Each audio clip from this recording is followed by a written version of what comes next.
আজকে আলোচনা হচ্ছে যে ভারত এবং তার পাশাপাশি আরো চারটি দেশকে নিয়ে যে আমরা ক্ষুধার সূচকে কে কোথায় আছি।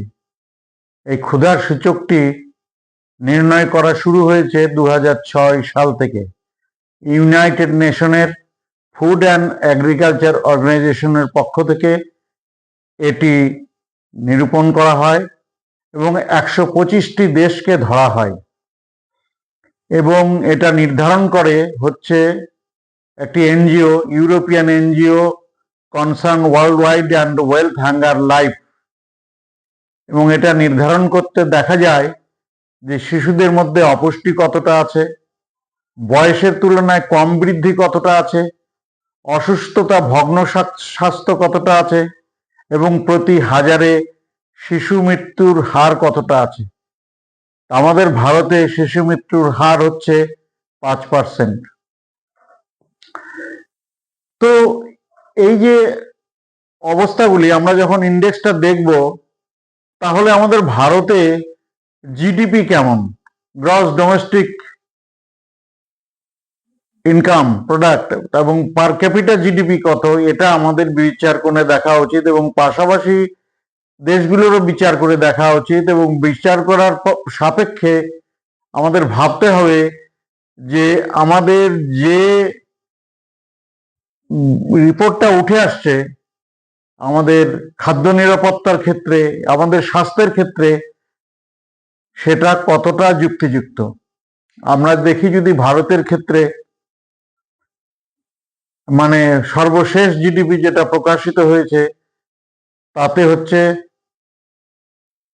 $2.95 ট্রিলিয়ন, না 295.36 লক্ষ কোটি টাকার হচ্ছে আমাদের বাজেট। তার মানে $2.95 ট্রিলিয়ন আমাদের হচ্ছে জিডিপি। এবং জিডিপি মাথা পিছু ভারতীয় মুদ্রায় যদি ধরা যায় তাহলে সেটা হচ্ছে মাথা পিছু রোজগার প্রতি ভারতবাসীর 1,84,000 টাকা। কিন্তু ক্ষুধার সূচকে আমরা দেখতে পাচ্ছি এই যে 5টি দেশের মধ্যে ভারত সবার নিচে আছে, 111তম আছে। অর্থাৎ শূন্য হচ্ছে সবচেয়ে ভালো এবং 1 থেকে শুরু হয়েছে। শূন্য হচ্ছে নরওয়ে, তবুও তাদের ক্ষুধার সূচকে তারা 2.5%, আর তাদের আর কি খাদ্য নিরাপত্তা নেই 2.5% লোকের। আমাদের ভারতে 195 মিলিয়ন লোক খাদ্যের অপুষ্টিতে ভোগে সাংঘাতিকভাবে এবং 43% শিশু অপুষ্টিতে ভোগে এবং 28.7% লোকের হচ্ছে খাদ্যের নিরাপত্তা নাই। এবার দেখা যাক পাকিস্তানের দিকে। পাকিস্তানের সর্বশেষ যে জিডিপি তাতে দেখা যাচ্ছে 347.17 ইউএসডি, আর কি বিলিয়নে 347.17 বিলিয়ন ইউএসডি। কিন্তু তাদের মাথাপিছু জিডিপি হচ্ছে 17.7 ইউএসডি, অর্থাৎ মাথাপিছু তাদের রোজগার হচ্ছে বছরে 1,50,935 টাকা। ভারতীয় মুদ্রায় এটা কনভার্ট করে নেওয়া হয়েছে। কিন্তু তাদের ক্ষুধার সূচকে তাদের দেশ হচ্ছে 102 থেকে, অর্থাৎ ভারতের 9 পয়েন্ট উপরে আছে। অর্থাৎ তাদের অবস্থা, আমরা ক্ষুধার সূচকের থেকে তাদের অবস্থা ভালো। তবে পাকিস্তানেরও 37% মানুষের খাদ্যের কিন্তু অনিশ্চয়তা রয়েছে। বাংলাদেশের ক্ষেত্রে আমরা যদি দেখতে পারি, সেখানে যে 459.29 বিলিয়ন ইউএসডি তাদের হচ্ছে জিডিপি সর্বশেষ, এবং তাদের মাথা পিছু পার ক্যাপিটা জিডিপি হচ্ছে 2,646, অর্থাৎ আজকে 2024 সালের সেপ্টেম্বরে বলছি, এটা 23-24 সালের রিপোর্ট আর কি, $2,646। ভারতীয় মুদ্রায় হলে সেটা হয় মাথাপিছু প্রতি বছর 2,22,243 টাকা। এবং তাদের খাদ্য সূচকে পাকিস্তান এবং ভারতের থেকে ভালো অবস্থায় আছে হচ্ছে তাদের মানে হাঙ্গার ইন্ডেক্স, অর্থাৎ ক্ষুধার সূচকে তারা 81 নম্বর আছে। তবে তাদেরও দেশে 37 মিলিয়ন পিপুল এর কিন্তু খাদ্যের অনিশ্চয়তা আছে। তো এক্ষেত্রে দেখতে পাচ্ছি বাংলাদেশের মানুষের মাথাপিছু রোজগার কিন্তু পাকিস্তান এবং ভারতের থেকেও বেশি। এবং শ্রীলঙ্কার ক্ষেত্রে আমরা যদি দেখি তাদের সর্বশেষ যে জিডিপি 23-24, সেখানে 87.14 বিলিয়ন ইউএসডি,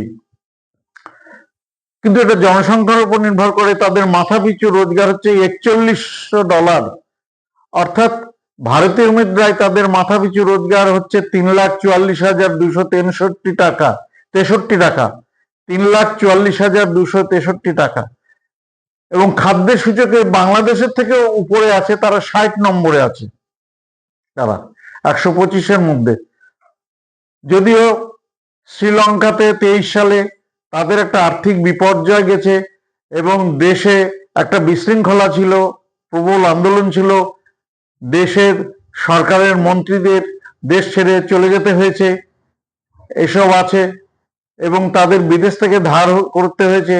তা সত্ত্বেও দেখতে পাচ্ছি তারা সামলে উঠেছে এবং তাদের এই পরিস্থিতিটা আছে। তাদেরও 6 মিলিয়ন লোক কিন্তু খাদ্যের অনিশ্চয়তা আছে, অর্থাৎ টোটাল জনসংখ্যার 30% লোকের খাদ্যের অনিশ্চয়তা আছে। নেপালের ক্ষেত্রে তাদের বার্ষিক জিডিপি $42 বিলিয়ন সর্বশেষ, কিন্তু তাদের মাথাপিছু ইউএস ডলার হচ্ছে বাৎসরিক 19.190। তাতে ভারতের ক্ষেত্রে দেখতে পাচ্ছি ভারতের 1,67,293 টাকা ভারতীয় মুদ্রায় আমরা দেখতে পাচ্ছি। অর্থাৎ শ্রীলঙ্কার পরে মাথাপিছু রোজগারে আমরা এগিয়ে আছি আর কি, এই হচ্ছে অবস্থাটা।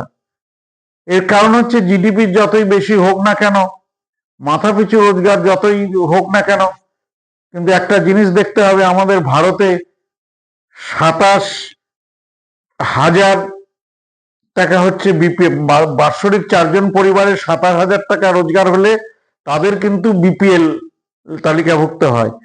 এবং তাতে দেখা যায় যে 27.5% মানুষ কিন্তু ভারতের বিলো পভার্টি লাইন, অর্থাৎ দারিদ্র সীমার নিচে আছে।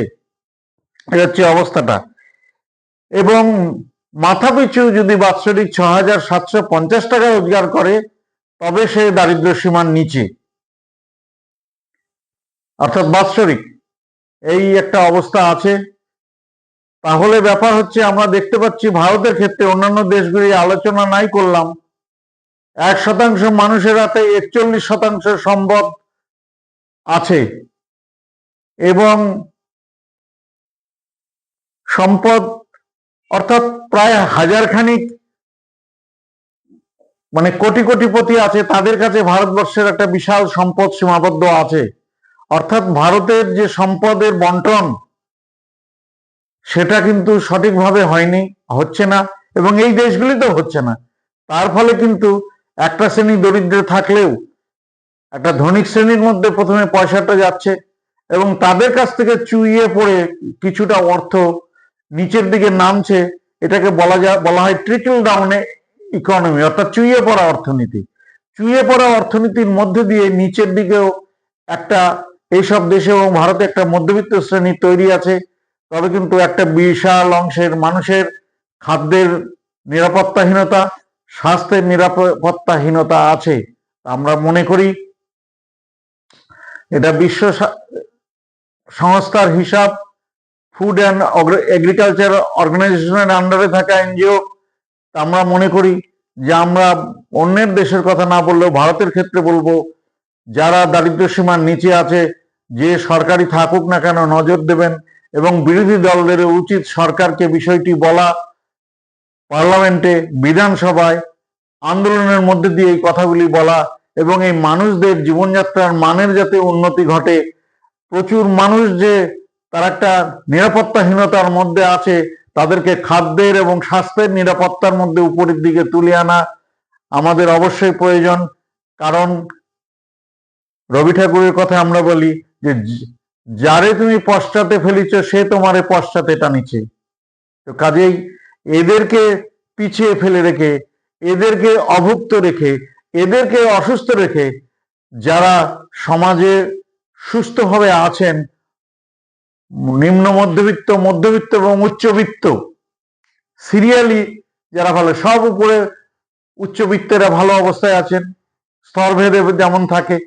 তাহলে কাজেই এই যে একটা বৈষম্য আছে, এই বৈষম্যের অবসান ঘটানো দরকার। এই বৈষম্যের অবসান যদি না ঘটানো যায়, দেশের বলা হচ্ছে ভারত এর মধ্যে হয়তো $5 ট্রিলিয়ন পৌঁছে যাবে, আমরা তো প্রায় 3 ট্রিলিয়নের কাছাকাছি পৌঁছেই গেছি। তাহলে 3 ট্রিলিয়নেও 5 ট্রিলিয়নেও যদি পৌঁছায়, কিন্তু সম্পদের বন্টনের সঠিক সিদ্ধান্ত যদি গ্রহণ না করা হয়, অর্থাৎ ইকুয়ালিটির দিকে যদি নজর না দেওয়া হয়, মানুষের কর্মসংস্থানের দিকে যদি নজর না দেওয়া হয়, সম্পদের বেশিরভাগটাই যদি ধনীদের হাতে সীমাবদ্ধ হয়, তাহলে কিন্তু চিরকাল এই নিচে পড়ে থাকা দারিদ্র সীমার নিচের লোকেরা এই ধনীদের অর্থ যোগানের জন্য সস্তার শ্রমিক হিসাবে চিরকাল থেকে যাবে, যুগ যুগ থেকে যাবে। যতই বিশাল বিশাল নামি দামি ট্রেন, দ্রুতগামী ট্রেন চালু হোক না কেন, যত বিশাল বিশাল স্মার্ট সিটি তৈরি হোক না কেন, কত সুন্দর সুন্দর স্মার্ট স্টেশন তৈরি হোক না কারণ, এই মূল সমস্যা আগে সমাধান না করে এইসব চটকদার সমস্যাগুলির সমাধান করা কিন্তু উচিত নয় বলে মনে করি। তো কাজেই আবার বলছি যে এই বৈষম্যের অবসান ঘটুক, সারা ভারতবর্ষে আমরা এই প্রার্থনা করছি। এই কথা বলে সবাইকে নমস্কার জানিয়ে আজকের কথা শেষ করছি।